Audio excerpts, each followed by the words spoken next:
Apakah kamu sudah tahu resep rahasia Pep Guardiola? Kalau kamu nonton final Liga Champions 2023, si pelatih Manchester City memainkan satu formasi rahasia yang dijamin selalu memberi kemenangan saat mereka melawan tim-tim sulit. Terbuktikan mereka menang melawan Inter padahal berada di bawah tekanan dan main gugup selama babak pertama. Bisa dipastikan formasi rahasia ini akan dimainkan lagi pada musim yang baru, baik di Liga Inggris maupun Liga Champions.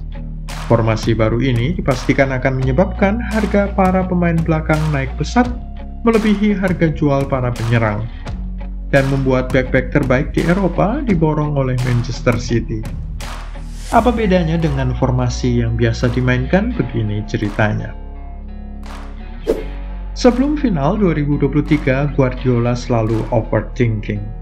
Kelewat banyak mikir atau overthinking terlihat jelas saat final Liga Champions 2021, saat mana seperti sekarang, City pada waktu itu juga merupakan tim yang difavoritkan untuk menjadi juara, mengalahkan Chelsea. Namun Pep memulai pertandingan tanpa satupun gelandang bertahan. Sebagai hasilnya, mereka menderita gol kebobolan dari Kai Havertz pada menit ke-42 yang sudah cukup untuk menggagalkan mimpi City. Satu-satunya trofi yang belum pernah mereka dapatkan sampai dengan saat itu.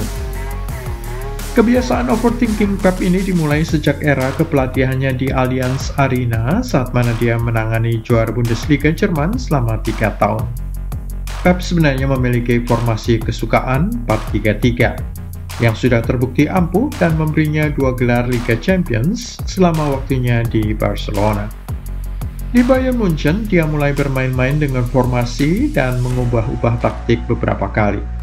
Kebiasaan ini memberi sukses besar untuk kompetisi domestik di Bundesliga, membuat bingung tim dan manajer lain yang tidak siap dengan perubahan formasi di Rotten. Tetapi kebiasaan mengubah-ubah formasi yang didasari kebiasaannya kebanyakan mikir itu berujung bencana di kompetisi Eropa. Salah satunya ketika mereka memainkan leg kedua semifinal Liga Champions pada musim itu melawan Real Madrid. Dia memainkan formasi apa tahu? 4-2-4. Formasi 4 penyerang ini terlihat bagus tetapi memberi kekosongan di lini pertahanan dengan 2 gelandang dan 2 wingbacks mereka selalu kepontal-pontal saat mereka berlari mundur. Di Rotten dihabisi oleh Real Madrid dengan skor telak 0-4 di Allianz Arena pada akhir April 2014. Padahal tim Bundesliga itu hanya menderita kekalahan 1 gol di Bernabeu untuk leg pertama, tetapi malah dihabisi dengan 4 gol di depan pendukungnya sendiri. Itu merupakan alasan paling kuat mengapa manajemen Bayern akhirnya tidak memperpanjang kontrak Pep Guardiola yang pada waktu itu sebenarnya sudah mendapatkan gelar pelatih terbaik di dunia. Tetapi mereka malah kalah 0-5 agregat melawan Real Madrid. Lalu apa bedanya dengan formasi saat ini? Pep menurunkan 5 pemain yang berposisi bek tengah. Berbeda dengan formasi 4-3-3 kebiasaannya, maka pada final Liga Champions 2023, Pep Guardiola memainkan 3 bek tengah. Ruben Dias, bek tengah di tengah, Nathan Ake, bek tengah di sebelah kiri, dan Manuel Akanji, bek tengah di sisi kanan. Sudah biasa kan formasi dengan 3 bek tengah? Ya, tetapi ada John Stones, seorang yang biasa bermain, berpikir, dan bertindak seperti seorang bek tengah, yang didorong untuk mengisi posisi sedikit lebih ke depan. Selain John Stones, juga ada Rodri, satu lagi pemain yang dulu biasa dipasang sebagai bek tengah dan kini diposisikan sebagai seorang gelandang bertahan. Jadi dengan kata lain, Pep memainkan sebuah tim yang memiliki 5 orang bek tengah. Meskipun 2 berposisi sedikit lebih ke depan, tetapi John Stones dan Rodri berpikir dan bermain seperti seorang bek tengah. Itulah resep sukses Guardiola di final Liga Champions 2023 dan meraih trofi yang sudah dimimpikan Manchester City selama bertahun-tahun sebelumnya. Apakah hanya itu resep kemenangan Manchester City? Satu lagi kebiasaan baru Pep yaitu no rotasi. Kamu bisa perhatikan pada 2 laga tandangnya saat dia melawan Bayern Munchen dan kontra Real Madrid pada musim ini. Tahu apa itu? Tidak melakukan pergantian pemain sama sekali. No rotasi pemain. Saat laga melawan Real Madrid di Bernabeu 10 Mei 2023, dia memainkan formasi yang sama dari menit pertama sampai akhir saat dia merasa puas dengan hasil imbang 1-1 di kandang pasukan Carlo Ancelotti itu. Guardiola enggan melakukan pergantian pemain selama 90 menit guna mencegah adanya kekacauan atau gangguan atas keseimbangan tim yang bisa berujung kebobolan tambahan. Memaksa 11 anak buahnya di atas lapangan untuk memeras keringat sampai akhir, kalau perlu mati di atas lapangan, menjaga dominasi bola sedikit lebih unggul di atas Los Blancos 57-43, meskipun memiliki lebih sedikit percobaan gol 10-13. Hasil 1-1 merupakan sukses besar dalam sudut pandang bahwa mereka mampu meredam kemampuan mencetak gol dari Vinicius Junior dan Karim Benzema. Leg kedua di Etihad kita sudah tahu hasil akhirnya, kemenangan telak 4-0. Untuk leg kedua melawan Real Madrid itu, Pep melakukan 3 rotasi pemain saat skor sudah cukup jauh 3-0, memasukkan Riyad Mahrez, Phil Foden, dan Julian Alvarez, dengan yang disebut terakhir ini mencetak 1 gol telat. Mengakhiri laga leg kedua dengan skor 4-0 yang mengesankan.